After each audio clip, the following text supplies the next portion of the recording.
नमस्कार दोस्तों, हमारे YouTube चैनल पर एक बार फिर आपका स्वागत है। आज मैं आपके लिए मध्य प्रदेश शिक्षक वर्ग 3 संबंधी एक और इम्पोर्टेंट जानकारी लेकर आया हूं। जैसा कि आप जानते हैं, वर्ग 3 सेकंड काउंसलिंग की विज्ञप्ति जारी हो चुकी है और पहला स्टेप गेस्ट फैकल्टी पर टिक करना भी आपका स्टार्ट हो चुका है। तो आप लोग के लगातार कमेंट हैं कि सर नॉन गेस्ट वालों की प्रक्रिया कब से स्टार्ट होगी या फिर गेस्ट वालों को आगे क्या करना है, इसके साथ साथ डॉक्यूमेंट कब अपलोड किए जाते हैं। तो यहाँ पर मैं आपको step by step second counselling की पूरी प्रक्रिया कैसे रहेगी, स्टार्टिंग से लेकर लास्ट तक सारी चीजें यहाँ पर क्लियर करने वाला हूँ। कब किसको क्या करना है क्या नहीं करना है, इस वीडियो में आपको सारी चीजें क्लियर करने वाला हूँ। तो आप लोग वीडियो को लास्ट तक देखें जिससे कोई भी डाउट आपका ना रहे। सबसे पहले अगर हम बात करें कि जैसा कि आप जानते हैं कि जो आपकी काउंसलिंग चल रही है सेकंड काउंसलिंग, ये आपकी प्राथमिक शिक्षक नियोजन के सत्र 2023 के लिए काउंसलिंग है, इस बात का आप ध्यान रखेंगे। तो 2022 पर कोई भी अभ्यर्थी क्लिक नहीं करेगा, आपको सत्र 2023 वाले ऑप्शन पर सारी अपडेट मिलेगी। तो आप लोग टीआरसी पोर्टल पर यहां से सारी चीजें देखेंगे।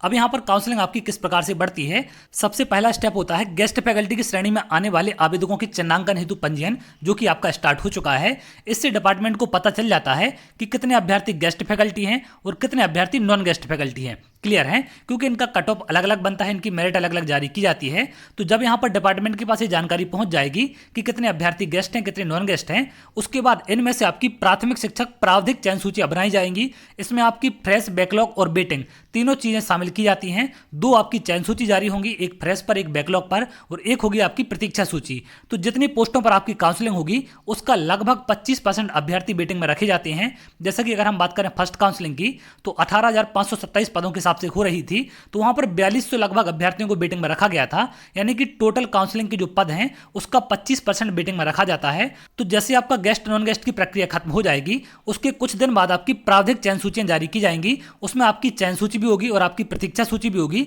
तो यहां पर जितने लोगों के नाम इस लिस्ट में आएंगे, इन अभ्यर्थियों को यहां पर डॉक्यूमेंट अपलोड करने पड़ेंगे।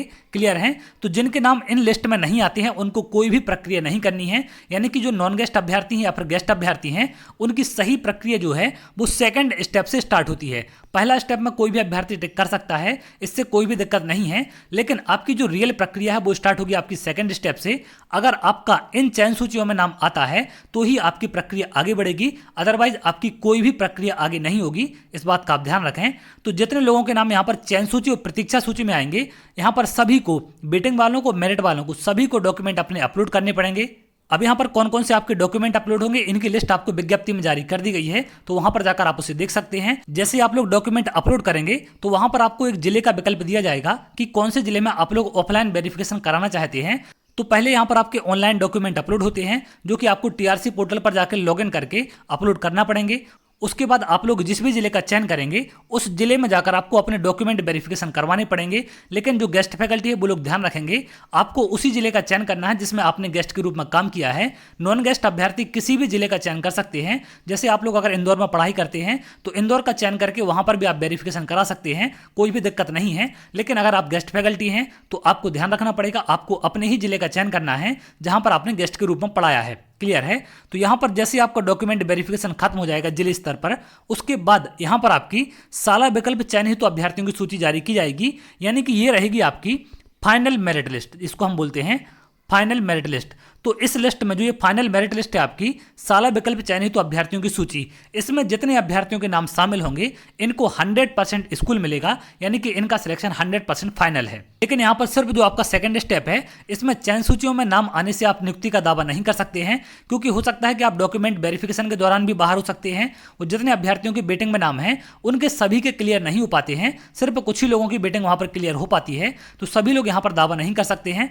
लेकिन आपका जो ये पांचवा स्टेप है, अगर इसमें आपका नाम आ जाता है साला विकल्प चयनित तो अभ्यर्थियों की सूची, जिसको हम फाइनल मेरिट लिस्ट भी बोलते हैं, इसमें अगर आपका नाम आ जाता है तो आपको स्कूलों की चॉइस फिलिंग करनी है और उसके बाद 100% आपको स्कूल मिलेगा। तो इसके बाद जैसे यहाँ पर सूची आएगी उसके बाद आपको यहाँ पर अगला विकल्प मिलेगा साला का चयन करना। तो आपको अपने अपने जिले के सालाओं का चयन करना है। आप चाहें तो दूसरे जिले का भी कर सकते हैं और आप चाहें तो 52 जिले के सभी स्कूल का भी चयन कर सकते हैं, इसमें कोई भी दिक्कत नहीं है। लेकिन कम से कम 50 स्कूलों का चयन आपको करना पड़ता है। जैसे यहाँ पर साला विकल्प का चयन खत्म हो जाएगा उसके बाद यहाँ पर एक ऑप्शन और आपको मिलेगा कि अगर आप साला विकल्प में परिवर्तन करना चाहते हैं तो एक निर्धारित शुल्क जमा करके आप परिवर्तन कर सकते हैं, क्योंकि बहुत सारे अभ्यर्थियों के साथ गलती हो जाती है, जिसके चलते यहाँ पर परिवर्तन का भी एक विकल्प दिया जाएगा। और इसके बाद जो आपकी अगली लिस्ट आती है वो होते हैं आपके 8वें नंबर पर नियुक्ति आदेश, जो कि आप देख रहे हैं अभी जारी हो रहे हैं। इसके बाद आपके 8वें स्तर पर नियुक्ति आदेश जारी किए जाते हैं।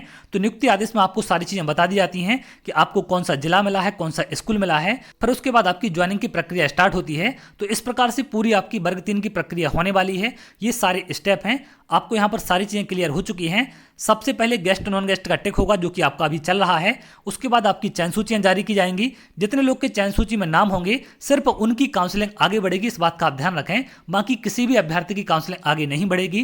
तो जिनके नाम यहाँ पर चयन सूची में आ जाएंगे उन्हीं को सिर्फ यहाँ पर दस्तावेज अपलोड करने हैं। और जो लोग यहाँ पर दस्तावेज अपलोड करेंगे उन सभी के डॉक्यूमेंट वेरिफिकेशन जिला स्तर पर होंगे, चाहे आपका नाम वेटिंग में हो, चाहे आपका नाम चयन सूची में हो। उसके बाद यहाँ पर साला विकल्प चयन हेतु अभ्यर्थियों की सूची जारी की जाएगी, जिसको हम फाइनल मेरिट लिस्ट बोलते हैं। क्लियर है? तो इसमें नाम आने के बाद आपको साला का विकल्प चुनना है। साला विकल्प चुनने के बाद आपको साला परिवर्तन का एक और ऑप्शन दिया जाएगा। उसके बाद आपके नियुक्ति आदेश जारी किए जाएंगे। तो इस प्रकार से आपकी वर्ग 3 की सेकंड काउंसलिंग की पूरी प्रक्रिया आगे बढ़ने वाली है। तो उम्मीद करते हैं कि जो भी आपके डाउट होंगे यहाँ पर क्लियर हो चुके हैं। अब स्टेप बाय स्टेप जैसे ही आपकी प्रक्रिया आगे बढ़ेगी तो मैं सारी चीजें आपको क्लियर कर दूंगा, कैसे आपको डॉक्यूमेंट अपलोड करने हैं, कैसे आपका वेरिफिकेशन होगा, क्या क्या डॉक्यूमेंट लेकर जाने हैं। अभी यहाँ पर सिर्फ आपका गेस्ट फैकल्टी का चयन का काम चल रहा है, तो इस पर मैंने वीडियो बना दिया है। इसके बाद आगे की प्रक्रिया जैसे बढ़ेगी मैं स्टेप बाय स्टेप आपको सारी चीजें लास्ट तक क्लियर करते चलूंगा, नियुक्ति आदेश तक। तो आप लोग बिल्कुल भी परेशान ना हो और आगे की प्रक्रिया को लेकर आप लोग कमेंट ना करें। जैसी प्रक्रिया आगे बढ़ेगी मैं ऑटोमेटिक आपको सारी चीजें वहां पर अपडेट कर दूंगा, कैसे प्रक्रिया होती है, कैसे क्या चीजें वहां पर आपको करनी है, जिससे कोई भी दिक्कत आगे आपको नहीं होगी। तो उम्मीद करते हैं सारी चीजें यहां पर आपको समझ में आ चुकी हैं। अगर आप ऐसी जानकारी चाहते हैं तो हमारे चैनल के साथ जुड़ सकते हैं, जिससे और भी इंपॉर्टेंट अपडेट आपको मिल सके। बहुत जल्द अगली वीडियो में मिलेंगे, तब तक के लिए बहुत बहुत धन्यवाद।